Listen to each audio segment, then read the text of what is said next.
ఈ కార్యక్రమాన్ని వీక్షిస్తున్న మీ అందరికీ నా ప్రేమపూర్వకమైన శుభాలు. మరి నిజంగా ప్రపంచ దేశమంతా కూడా తండ్రి యొక్క సన్నిధిలో ఈరోజు శ్రేష్టమైన కార్యక్రమాలు, క్రిస్మస్ అడవుడి, డ్యాన్స్ ప్రోగ్రామ్స్, రకరకాలైన కార్యక్రమాలు చేస్తున్న వారందరికీ కూడా మరొక రోజు శుభాకాంక్షలు తెలియపరుస్తూ ఉన్నాము. తండ్రికి మహిమ కలుగునుగాక. కార్యక్రమంలో మరి పరిశుద్ధమైన వాక్య భాగంలో నుండి ఈ పండుగ దినాలలో చాలామంది అద్భుతమైన కార్యక్రమాలు చేస్తున్నారు. పండుగల గురించి ఈరోజు వివరంగా మీకు చెప్పాలని మీ ముందు కార్యక్రమాలు నిర్వహిస్తున్న వారందరికీ షాలోమ్ అండి. సంతోషం. ఇంత ఉత్సాహంగా ఉత్సవాలు చేస్తున్న మీ అందరికీ మరొక సంతోషకరమైన శుభవర్తమానాన్ని మీకు అందించాలని విశ్వాసంతో, భక్తితో మీ ముందు ఉన్న తండ్రికి మహిమ. పరిశుద్ధ గ్రంథమైన బైబిల్ నుండి రక్షకుడైన యాషువ మెస్సీయ వారంటే ప్రభువారు రాకముందే పూర్వమే ప్రవక్తల ద్వారా తెలియపరచబడిన మాటను మీ ముందు ఉంచాలని నేను కోరుకుంటున్నాను. చాలామంది ప్రవక్తలు, చాలామంది గ్రంథాలు ఈ రీతిగా వారి యొక్క గ్రంథాల్లో రాయబడ్డవి. ఆ మాటలన్నీ కూడా జగతరక్షకుడు, లోకరక్షకుడు జన్మిస్తాడని పూర్వమే లేఖనాల్లో ప్రవక్తల మాట నెరవేరింది. కారణం ఏంటంటే నెరవేర్పు జరగటానికే రక్షకుడు ఈ భూమి మీదకి వచ్చాడు. అందుకనే యెషయా గారు కానివ్వండి, పెద్ద ప్రవక్తలందరూ కూడా రాశారు, చిన్న ప్రవక్తలు రాశారు. సువార్త పత్రికలు అని గురించి ఎన్నో రకరకాలుగా రాయబడ్డవి.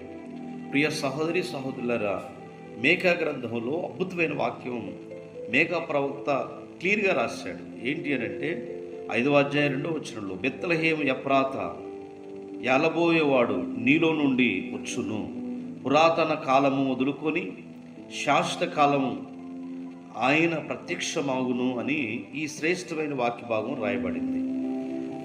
కీర్తనగాడు అంటాడు 90వ అధ్యాయం 2వ వచనంలో, పర్వతములను పుట్టక మునుపే, భూమిని లోకమును నువ్వు పుట్టక మునుపే యుగ యుగాలు నువ్వు రక్షకుడిపై ఉన్నావు అని రాయబడింది.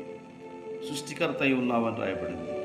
ప్రకటనల గ్రంథం 3వ అధ్యాయం 14వ వచనం, ఆయన ఆమేనను వాడు నమ్మకమైన సత్యసాక్షి, సృష్టికర్త అయిన మరి ఆది అయి ఉన్నాడని రాయబడింది.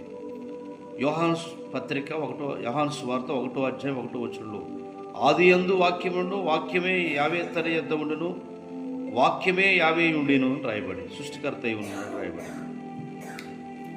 కనుక ఈరోజు శ్రేష్టమైన వాక్య భాగంలో మనం తెలుసుకోవాల్సిన అంశాలు ఏంటంటే, సామెతలు 8వ అధ్యాయం 22 నుండి 30 వరకు చూస్తే, ముందు పూర్వకాలం తన సృష్టి ప్రారంభం తన కాలములలో నేను ప్రథమమై ఉన్నాను అని, అలాగనే పర్వతాలు పుట్టకముందే, కొండలు రాకముందే నేను ఉన్నానని ఆ అధ్యాయంలో రాయబడింది. ఇప్పుడు ఆయన పూర్వమే పుట్టకముందే ప్రవక్తలందరూ ఎందరో ప్రకటించారు, ఎందరో తెలియపరిచారు. ఈ వాక్య భాగాలన్నీ కూడా దేని కొరకు అని అంటే, బైబిల్లో రాయబడినట్టు ప్రవక్తలందరూ కూడా చాలా విషయాలు తెలియపరిచారు. అయితే యాషువ మెస్సీయ అంటే ప్రభువారు ఎక్కడ పుడతాడు అనేది అనేక మంది గ్రంథాల్లో రాయబడివి. ఆయన ఎక్కడ పుడతాడు అని చూసినట్లయితే, పుట్టుక గురించి మనం ఈరోజు కొన్ని వాక్యాలు ధ్యానం చేద్దాం పిల్లరా. మేకా గ్రంథము 5వ అధ్యాయము 2వ వాక్యంలో మేకా క్లారిటీ చేశాడు. అందరూ ప్రవక్తలు, పత్రికలు, అపోస్తులు కూడా రాశారు. ఇప్పుడు ఈ గ్రంథంలో యాషువ మెస్సీయ వారు ఏ గ్రామంలో పుడతాడో, ఆయన యొక్క జన్మస్థలాన్ని పరమ తండ్రి మెస్సయ్య గారు పుట్టక మునిపే సుమారుగా 700 సంవత్సరాల క్రితమే స్పష్టంగా తెలియచేశాడు. ఎవరు? మీకా. ఏ గ్రామంలో పుడతాడు ఆయన అని నిజంగా ఆయన స్పష్టంగా తెలియపరచడం జరిగింది పిల్లరా. కనుక ఆయన ఎక్కడ పుడతాడు చూస్తే, ప్రపంచంలోని 7 కాండాలు ఉన్నవి. ఈ ఒక కాండము ఎన్నిక చేయబడింది. అది ఎన్ని కాండాలు? 7 కాండాలు ఉన్నవి. 7 కాండాల్లో ఒక కాండం మాత్రం ఉన్నది. ఆ కాండము ఏ కాండం? ఆసియా కాండములో మిగతా కాండాలన్నీ కూడా తొలగించబడ్డాయి. అలాగనే ఆసియా ఖండంలో ఒక దేశం ఉన్నది. మరి నిజంగా ఆ దేశం అన్ని దేశాల నుండి ఒక దేశం మాత్రమే ఏర్పరచబడింది. ఆ దేశం ఏదంటే పాలిస్తానా దేశం. మరి పాలిస్తానా దేశంలో అన్ని ప్రాంతాల్లో నుండి ఒక ప్రాంతమే ప్రత్యేకించబడింది. అది యూదయ ప్రాంతం. యూదయ ప్రాంతంలో ఒక గొప్ప విషయం, ఆ యూదయ ప్రాంతంలో అనేకమైన గ్రామాలలో నుంచి ఒక గ్రామమే ఏర్పాటు చేయబడింది. అదే బెత్లెహేము ఎఫ్రాతా. ఆ ఎఫ్రాతా గురించి ఈ మీకా ప్రవక్త అంటాడు, ఇదిగో ఆ ఎఫ్రాతా బెత్లెహేము ఎఫ్రాతా, బెత్లెహేము పురము, బెత్లెహేము గ్రామం చాలా సులభమైన గ్రామం. ఇంచుమించు అప్పుడు కాలంలో పూర్వం ప్రవక్తలు రాసిన కాలంలో ఇంచుమించు 1000 మంది కంటే తక్కువ జనాభా ఉన్నట్టు ఒక చిన్న మారుమూల చిన్న గ్రామము. మరి మీకా ప్రవక్త గారు చెప్పినట్లుగానే సుమారుగా మామూలుగా ఉండవచ్చు అని చెప్పి రాయబడింది. ఈ యూదా బెత్లెహేములో లోకరక్షకుడు పుట్టాలి, పుట్టపూర్వమే లోకరక్షకుడు జన్మించాలని గ్రంథాల్లో రాయబడినవి కనుక ఈ గ్రంథాల్లో రాయబడినటువంటి మాటలు మరి నిజంగా బెత్లెహేం గ్రామంలో పుట్టారు. మరి వీరు ఎక్కడ ఉన్నారు అంటే నజరేతులో ఉన్నారు. నజరేతులో ఉన్న బెత్లెహేం గ్రామానికి ఇంచుమించు దూరం అప్పుడు కాలంలో, ఇప్పుడు షార్ట్ కట్లు వెళ్ళొచ్చేమో, అప్పుడు కాలం 100 కిలోమీటర్లు 100 మైళ్ళు అని రాయబడి సుమారుగా నాకు తెలిసిన విషయం. కనుక ఆ గ్రామ ప్రజలు ఆ గ్రామంలో పుడతాడు అని చెప్పేసి యూదయ బెత్లెహేములో పుట్టాలని గ్రంథకర్తలు ఎంతోమంది ప్రకటించారు. కనుక ఆ గ్రంథకర్తలు చెప్పినట్లుగానే మరియా యేసేపులు మరి నిజంగా ప్రదానం చేయబడిన చిన్న వయసులోనే ఉన్నారు. కానీ వాళ్ళు బెత్లెహేములో లేరు. ఎక్కడున్నారు? నజరేతులో ఉన్నారు. నజరేతుకి వెళ్ళాలంటే వెళ్ళలేరు. ఎందుకంటే పరిశుద్ధాత్మ ద్వారా గర్భం ధరించినట్టు నిజంగా పరిశుద్ధాత్మ ద్వారా గర్భం ధరించినట్టు మరియా యేసేపులు నజరేతు నుంచి వెళ్ళాలంటే ఈరోజు మరి ప్రియులారా వీరిద్దరు కూడా నజరేతులోనే ఉన్నారు. ఏం చేయాలి? కైసరి ఐగుప్తి వలన ఆజ్ఞ జారీ అయింది.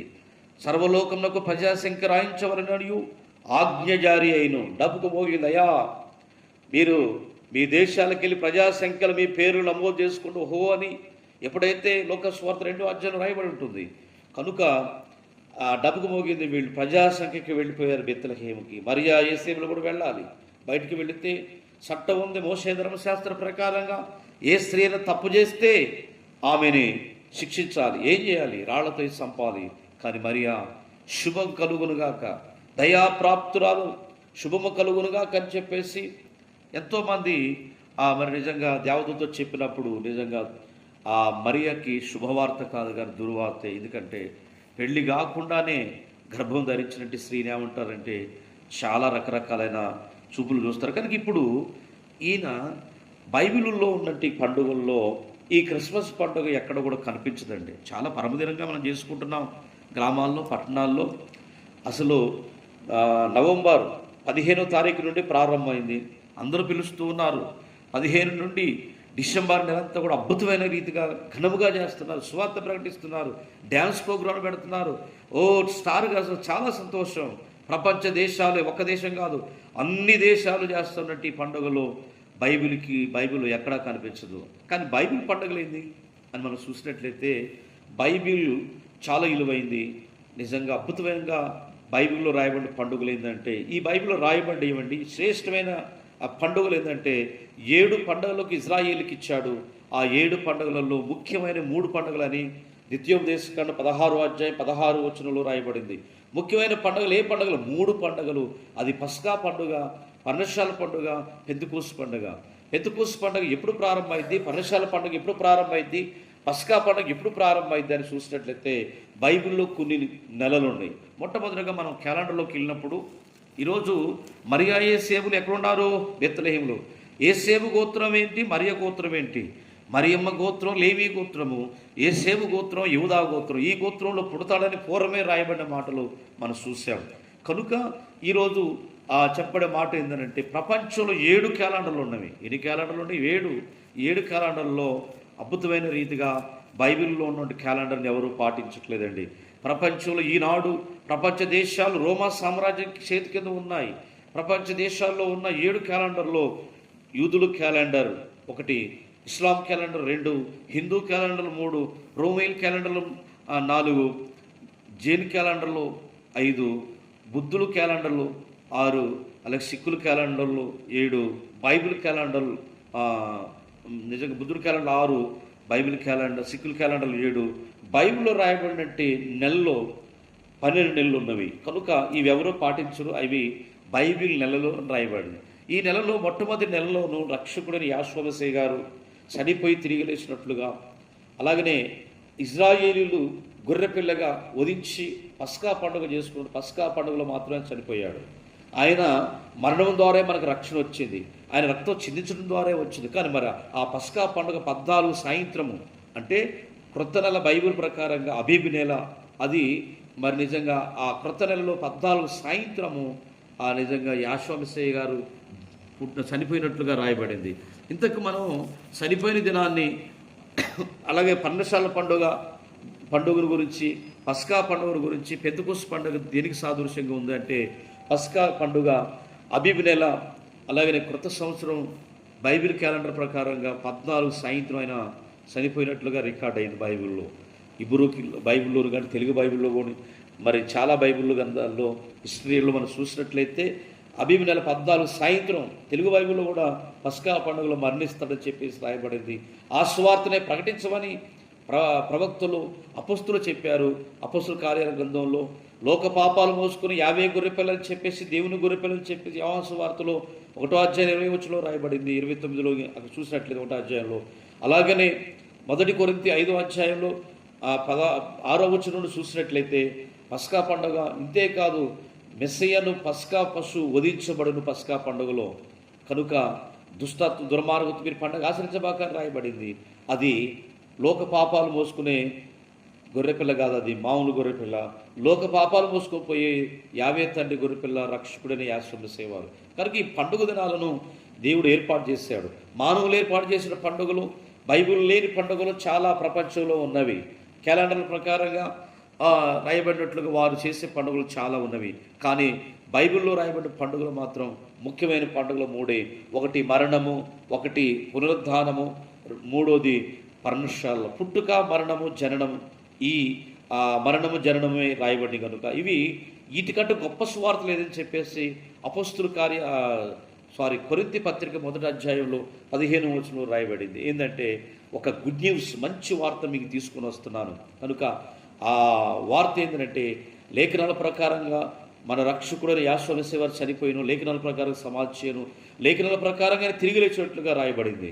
ఈరోజు పస్కా పండుగ దేనికి సాదృశ్యంగా ఉందంటే ఆ రోజు పస్కా పండుగ ఇజ్రాయేలు చేశారు, నిజంగా యూదులు చేశారు. అది మామూలు గొర్రెపిల్ల, ఆ గొర్రెపిల్ల వధించారు. కానీ అదే స్థానంలో రక్షకుడైన యాషోమసీహ వారు ప్రభువారు జన్మించడం జరిగింది. ప్రియ సహోదరి సహోదరులారా, ఆ లేఖనానుసారంగా దానికి కాలం మారదండి.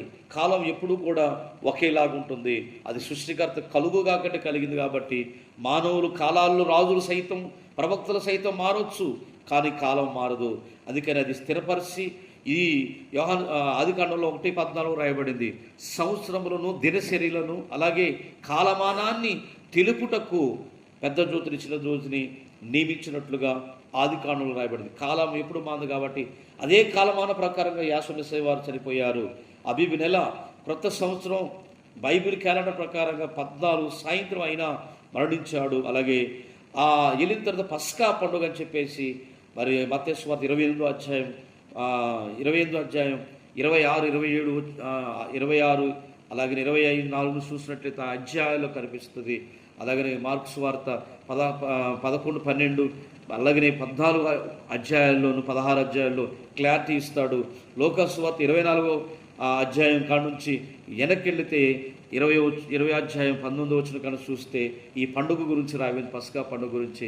అలాగనే యోహాను సువార్త 19 నుంచి చూసినట్లయితే అక్కడ రాయబడి ఉంటుంది 18, 19 అధ్యాయాలలో, అలాగే 20 అధ్యాయాల్లో ఈ పండుగ పస్కా పండుగ గురించి. ఇంతే కాదు, ఆయన పస్కా పండుగలో చనిపోయినట్లుగా రాయబడి ఉంది కాబట్టి అలాగే నిజంగా మరి ఈ కొరింథీ పత్రికలో క్లారిటీ చేశాడు కనుక ఈ పస్కా పండుగ చనిపోవడం జరిగింది.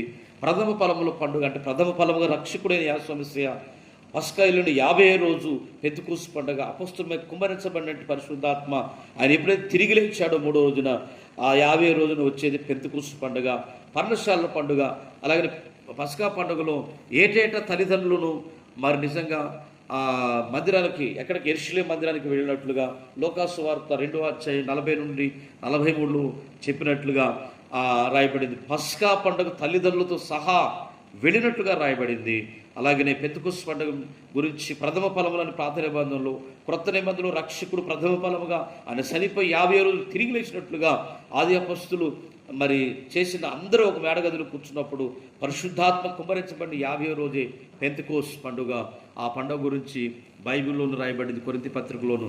కనుక 2వ అధ్యాయం పెంతెకోస్తు పండుగ వచ్చినప్పుడు శిష్యులందరూ ఒక దగ్గర కూర్చున్నారు. ఆ మేడగదిలో పరిశుద్ధాత్మ కుమ్మరించబడిందని రాయబడింది.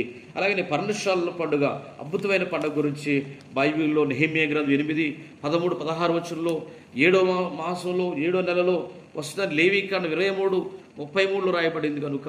అలాగనే ఎజ్రా గ్రంథం 3, 14లో ఇశ్రాయేలు ఆ పట్టణం వచ్చే వారందరూ కూడా యెరూషలేములో ఒక గొప్ప 7వ నెల వచ్చినట్టు ఉత్సాహం చేసేవారు.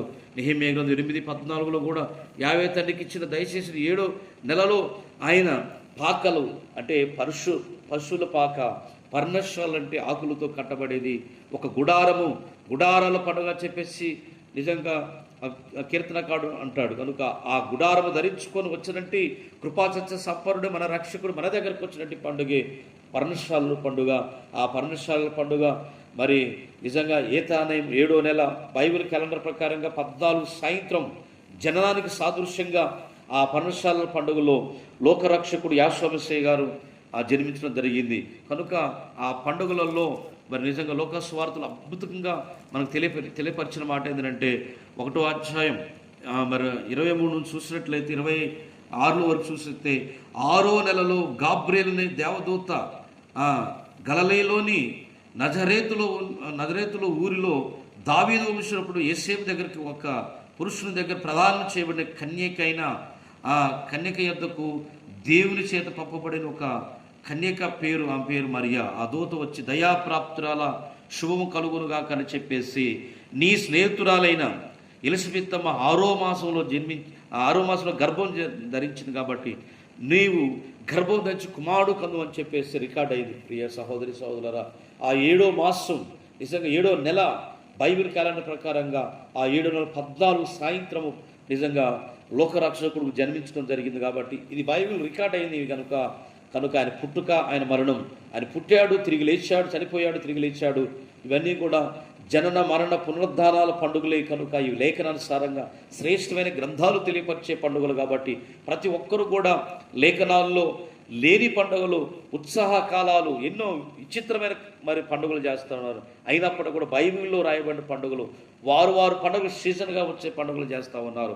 కానీ బైబిల్లో రాయబడిన పూర్వం ప్రవక్తల ద్వారా రాయబడిన అద్భుతమైన పండుగలు ఏంటంటే ఈ 3 పండుగలు క్రొత్త నిబంధన పాత నిబంధనలో రాయబడినవి. కాబట్టి ఇవి సాదృశ్యంగా మరణానికి మరి సాదృశ్యంగా ఉందంటే పస్కా పండుగ, జనానికి సాదృశ్యంగా ఉందంటే పర్ణశాల పండుగ. యోహాను సువార్త 7వ అధ్యాయంలో తల్లిదండ్రులతో కుటుంబంతో కూడా 7వ అధ్యాయంలో రాయబడిన పర్ణశాల పండుగ మహోత్సవాలు, గొప్ప పండుగలు. ఆయన మీరు వెళ్ళండి పండుగ అని చెప్పాడు యెహోషువ మెస్సీయ వారు. కనుక ఏటేటా తల్లిదండ్రులు వెళ్ళినట్టు పండుగలు నిజంగా పస్కా పండుగ, పర్ణశాల పండుగ, పునరుద్ధానుడుగా తిరిగేసిన పండుగలు ఇవి లేఖనాల్లో సత్యమైన పండుగలు. ఈ పండుగ దినాల్లో మనం అందరం కూడా తండ్రి యొక్క కృప ద్వారా ఇవి చేస్తే రానున్న 1000 సంవత్సరాల పరిపాలనలో మనం అందరం కూడా తండ్రి యొక్క రాజ్యంలో ఉండుట కొరకే కానీ బబులోని యొక్క ఆచారాలు, ప్రపంచంలో ఉన్న ఆచారాలు మనం ఏమీ ఆచరించుకున్నాం. రక్షకుడైన యెహోషువ మెస్సీయ జనన మరణం పునరుద్ధానాలే సువార్త, అంతకంటే గొప్ప సువార్త లేదని చెప్పేసి కొరింథీ పత్రికలో డిక్లేర్ చేశారు. ఏంటంటే దీనికంటే గొప్ప పండుగ ఏదీ లేదని బైబిల్లో తెలియపరచబడింది. కనుక మనం అందరం ప్రతి ఒక్కరు కూడా తండ్రి యొక్క కృపలో తండ్రి యొక్క ఈ పండుగలు చేసేవారుగా ఉందాము. ఆయన రాజ్యం కోల్పోకుండా ఇజ్రాయేలీలో మరి నిజంగా ఏలబోయేవాడు నీలో నుంచి వచ్చాడని చెప్పేసి ప్రవక్త అయిన మీకా గ్రంథం అద్భుతంగా తెలియపరిచాడు. కాబట్టి ఈ పండుగలు ఎప్పుడు పడితే అప్పుడు వచ్చే సీజన్గా వచ్చే మనుషులు పెట్టుకునే పండుగలు, ఇంటికి కంటికి ఒంటికి రంగులు వేసుకొని మరి అనేక రీతులుగా చేసే పండుగలు కాకుండా లేఖనానుసారమైన పండుగలు చేసినప్పుడు యావే తండ్రి రాజ్యంలో ప్రతి ఒక్కరికి చోటు ఉంటుందని బైబిల్ తెలియపరచబడింది. కాబట్టి ఈ పర్ణశాల మహోత్సవాలలో కానివ్వండి, ఈ క్రిస్మస్ సీజన్గా చేసుకునే పండుగలన్నీ కూడా బైబిల్లో ఎక్కడా రాయబడలేదు. కానీ బైబిల్ రాయబడిన పండుగలు ఇవి మనకు కాదండి అని మనం వాటిని నెట్టి పక్కకు పడేయొద్దు. కానీ రక్షకుడు యేసు మెస్సయ్య గారు ఈ పండుగ దినాలను మనకి ఇచ్చాడు జ్ఞాపకార్థంగా. ప్రతి వారు ఈ పండుగ దినాలను ఆచరించి యావే రాజ్యాన్ని కోల్పోకుండా యావే రాజ్యంలో చేరే వ్యక్తులుగా ఉండాలని కోరుకుంటూ, అట్టి కృపాధన్యత ఈ కార్యక్రమాన్ని వీక్షించిన మీ అందరికీ నా హృదయపూర్వకమైన షలోం తెలియపరుస్తూ, తండ్రి యొక్క కుమారునికి పరిశుద్ధాత్మ పరలోకపు యావే ఎలోహి అందరిని ఆశీర్వదించిన కనుక ప్రార్థన. మహాగరుడు అయిన తండ్రి పరిశుద్ధుడా, ఈ పండుగల గురించి వివరంగా తండ్రి నేను ఇంకా చాలా చరిత్రకరంగా, అయ్యా ఇదిగో తండ్రి ఏ దేశంలో మీరు పుడతారో, అయ్యా ఏ ప్రాంతంలో పుడతారు, ఏ గ్రామంలో పుడతారని ముందే తెలియపరచబడింది నాయన. అవన్నీ కూడా రికార్డ్ అయి ఉన్నవి కనుక బైబిల్ పక్కకు పెట్టేసి, బైబిల్ క్యాలెండర్ పక్కకు పెట్టేసి తండ్రి, అయ్యా లోకానుసారంగా చేసే వ్యక్తులను బట్టి కాదు కానీ తండ్రి నాయన, వాటిని తెలుసుకునే జ్ఞానాన్ని ప్రపంచ దేశాల్లో తండ్రి తెలుసుకునే భాగ్యం దయచేయండి అయ్యా. ఉత్సాహంగా సంతోషంగా మేము ఆనందించే పండుగలు తండ్రి కావయ్యా. కానీ జననానికి సాదృశ్యంగా మన రక్షకుడు అయ్యా ఇది బెత్లెహేము గ్రామంలో జన్మించాడయ్యా, దావీదు అనే పరములో తండ్రి. అయ్యా ఇదిగో బోయాజు పొలాలలో పాకలలో ఇది పాకల పండుగ, గుడారాల పండుగని, ఆయన జన్మించిన పండుగ గుడారాల పండుగని తండ్రి తెలియపరిచారు. అయ్యా నీకు వందనాలు అయ్యా. పస్కా పండుగ మరణానికి సాదృశ్యంగా, అయ్యా పెద్దకుస్ పండుగ పునరుద్ధానానికి అయ్యా గొప్ప పండుగ తెలియపరిచారు. అయ్యా మమ్మలను మా కుటుంబాలను అయ్యా ఇదిగో తండ్రి ఎందరైతే ఈ కార్యక్రమం వీక్షిస్తున్నారో తండ్రి, ఈ యొక్క తండ్రి సంతోషకరమైన పండుగ దినాల్లో ఉన్న ప్రతి వారిని కూడా మీరు దీవించి సత్యాన్ని తెలుసుకొని నీ సత్య మార్గం నడిపించడానికి సాయించమని అతి త్వరలో రానయ్యున్న యేసు మెస్సయ్య గారి నామం ద్వారా అడిగి వేడుకున్నాం తండ్రి. ఆమేన్ ఆమేన్. పిల్లరా, ఎవరిని విమర్శించడం కోసం కాదు, ఇది తండ్రి యొక్క లేఖనాల్లో రాయబడిన పండుగల గురించి మీకు ఇంతవరకు వివరంగా ఇచ్చాము. వీటిని గమనించండి, వాటిని ఎమడించడానికి మీకు తెలియపరచిన లేఖనాల్లో అనే రాజ్యంలో ఉండడం కొరకు ఈ తెలియపరచబడిన తండ్రికి మీ అందరికీ నా ప్రేమపూర్వకమైన శుభాలు శుభాకాంక్షలు. ఉత్సాహ కాలంలో ఉన్న మీ అందరికీను నా సంతోషకరమైన షలోం తెలియపరుస్తున్నాను. అందరికీ శుభము కలుగునుగాక. హల్లెలూయా.